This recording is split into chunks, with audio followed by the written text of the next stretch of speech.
हाँ भाई, क्या चाह रहा तू? नहीं तो चाह क्या रहा? सरपंच जी, मुझे आपसे एक बात कहनी। हाँ भौंक।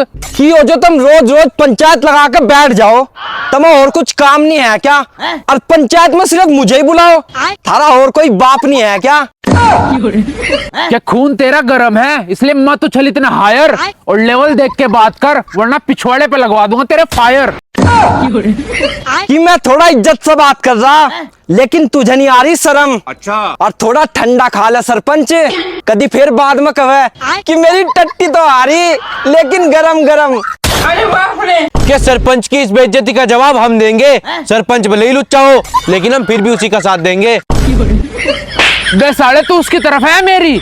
हाँ भाई, तू अपनी अब बकचोदी बंद कर रहा है या नहीं? कि बात में सारी हक की करूं, अच्छा। नहीं बोलता झूठ।